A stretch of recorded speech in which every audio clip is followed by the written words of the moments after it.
Assalamualaikum warahmatullahi wabarakatuh. Selamat siang teman-teman. Perkenalkan, kami dari kelompok 10 yang beranggotakan saya Mutia Aswita, Saya Miranda Febriana Berginting. saya Novitri Esa. Baik, di sini kami akan mempresentasikan hasil mind mapping kami dengan materi siklus air dan 4 karakteristik siswa yang berbeda.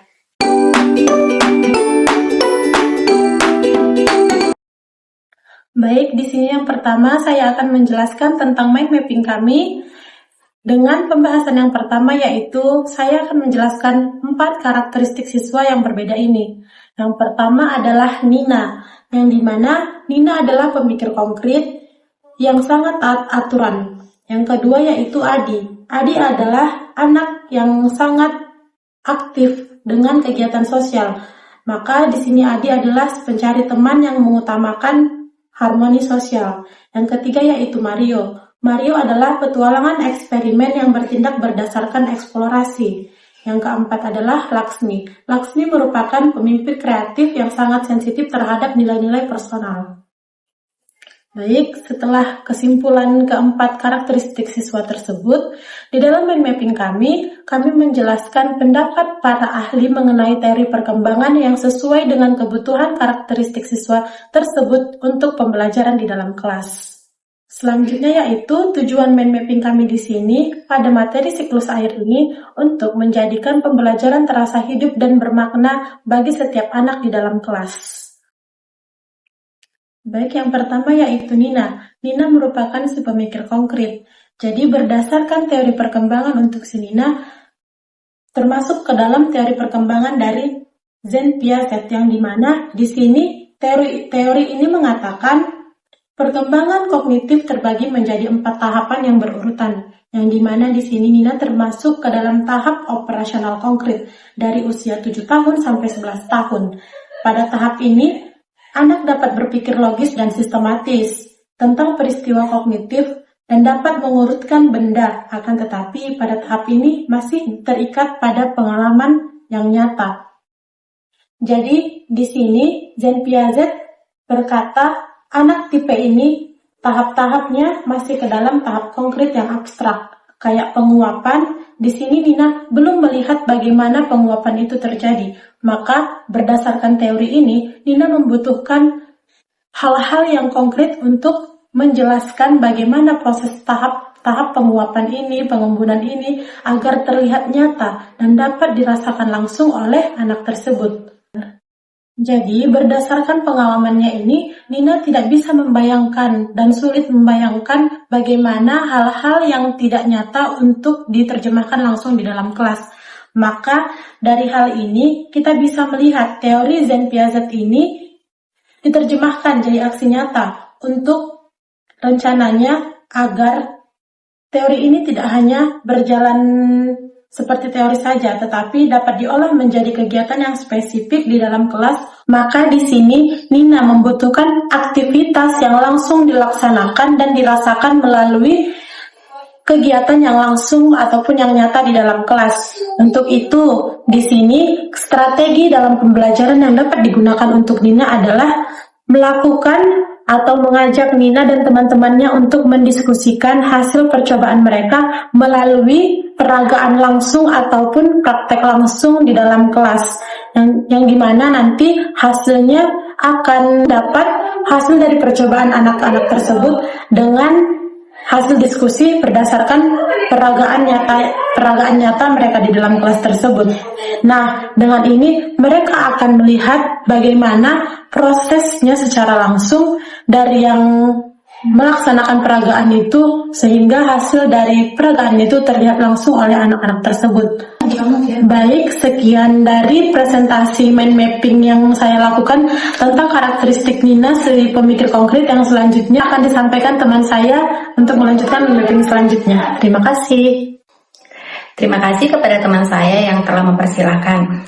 Selanjutnya yaitu Adi, si pencari teman. Adi adalah anak yang sangat disukai oleh temannya karena dia sangat pintar bergaul, peduli.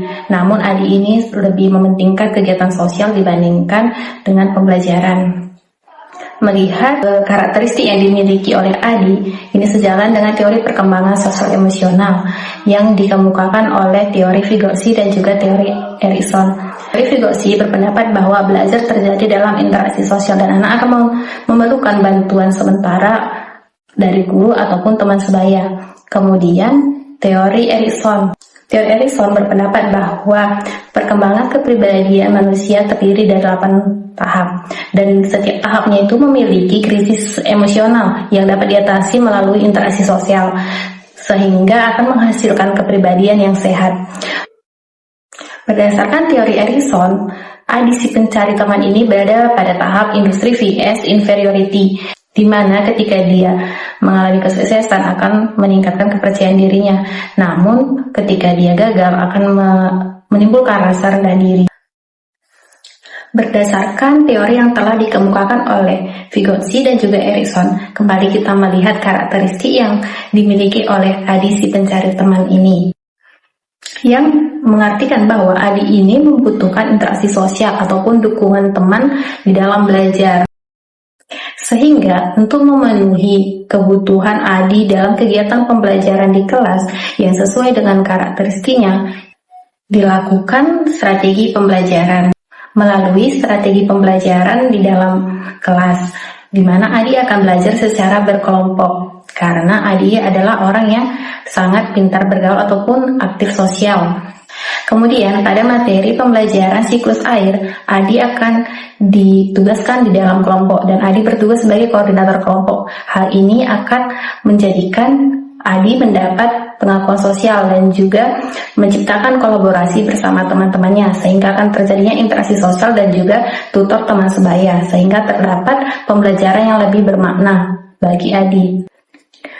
Sebagai koordinator kelompok pada pembelajaran siklus air ini, Adi akan mengatur peran-peran yang akan diperankan oleh masing-masing anggota kelompoknya, sehingga siswa akan memahami bagaimana proses siklus air terjadi di bumi. Materi siklus air ini dapat dipahami oleh siswa dan juga dapat menjadikan pembelajaran yang bermakna.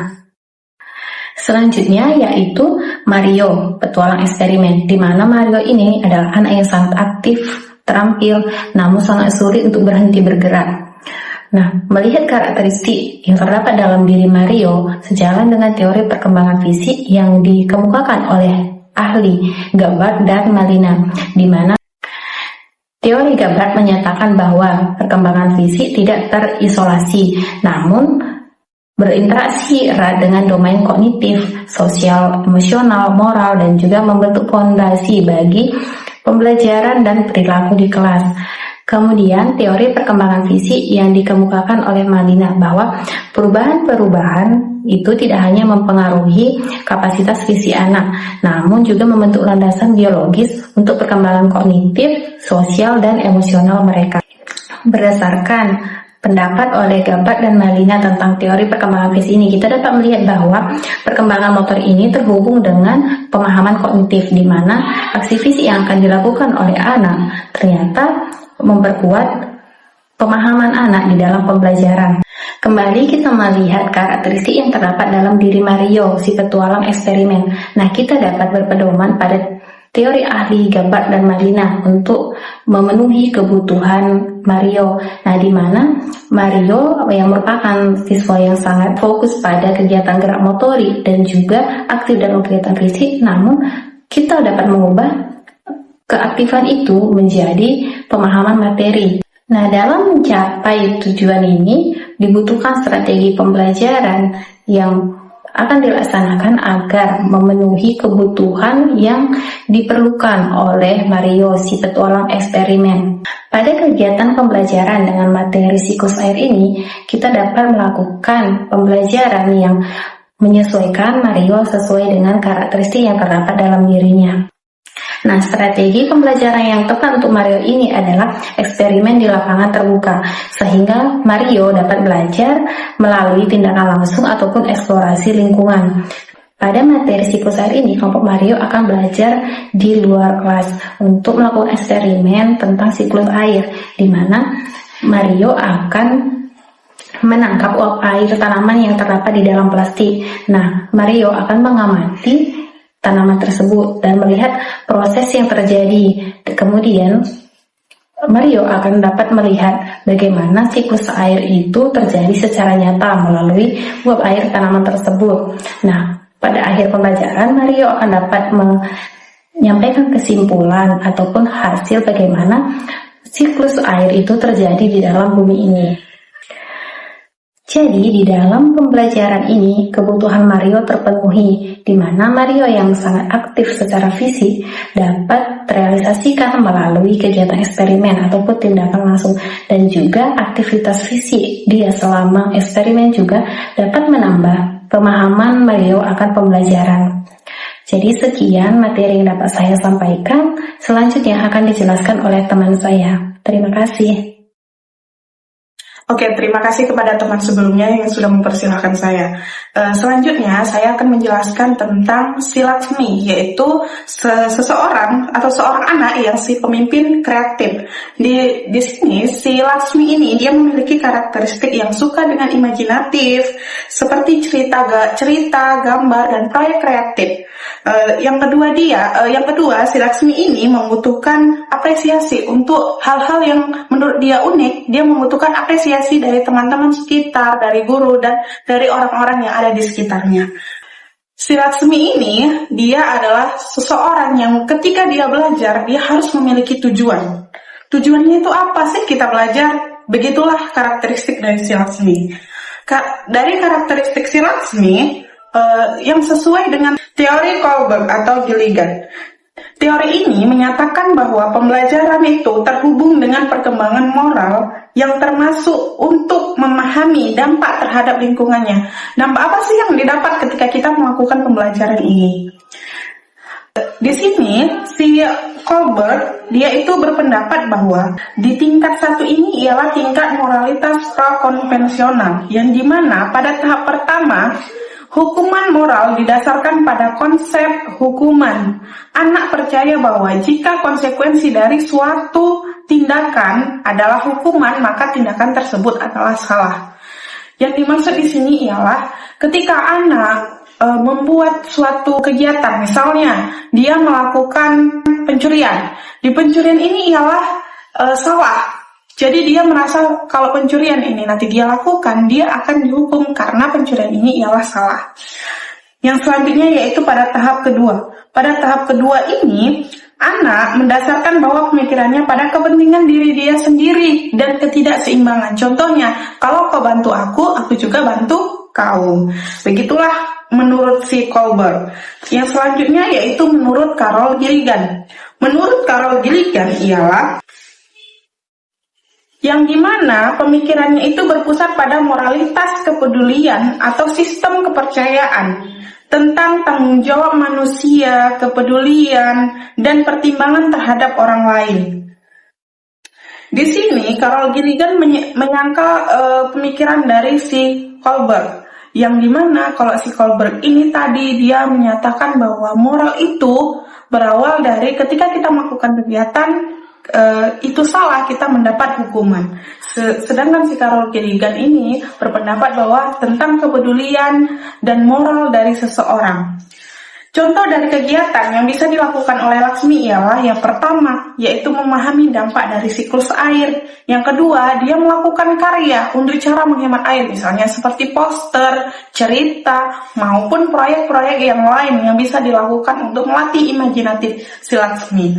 Yang ketiga itu, dia bisa belajar menyanyi. Nyanyiannya itu apa sih? Nyanyian hemat air, peduli bumi. Di situ si Laksmi bisa menuangkan ide-ide kreatif yang dia punya untuk ke dalam sebuah proyek yang membuat dia merasa dipedulikan sebagai siswa di dalam kelas. Oke, setelah dijelaskan keempat karakteristik siswa yang berbeda tadi, dari keempat karakteristik siswa yang sudah dijelaskan, itu memiliki berbagai karakter yang berbeda.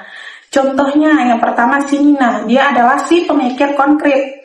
Di sini, si Nina ini memakai teori Piaget. Yang kedua ialah si pembelajar sosial. Ini adalah anaknya yang bernama si Adi. Si Adi ini memakai teori Vygotsky atau Erikson. Yang ketiga, yaitu si penjelajah aktif atau petualangan eksperimen. Ini adalah nama anaknya si Mario. Si Mario ini memakai teori Gadbart atau Malina. Dan yang keempat adalah si pemimpin kreatif. Ini adalah anaknya yang bernama si Laksmi. Si Laksmi ini memakai teori Kohlberg atau Gilligan. Dari keempat karakteristik tersebut harus disatukan di dalam satu pelajaran yang utuh, walaupun dengan jalur yang berbeda-beda, yang memiliki karakteristik yang berbeda. Pembelajaran di kelas termasuk dengan pembelajaran berdiferensiasi, di mana setiap siswa dikelompokkan menjadi beberapa kelompok dengan kebebasan memilih kegiatan apa yang akan dilakukan dengan tujuan pembelajaran yang sama. Sekian pembelajaran dari saya, terima kasih. Sekian presentasi mind mapping yang telah kami lakukan tadi. Jika ada kesalahan kata, kami memohon maaf. Saya akhiri dengan ucapan wassalamualaikum warahmatullahi wabarakatuh. Selamat siang teman-teman.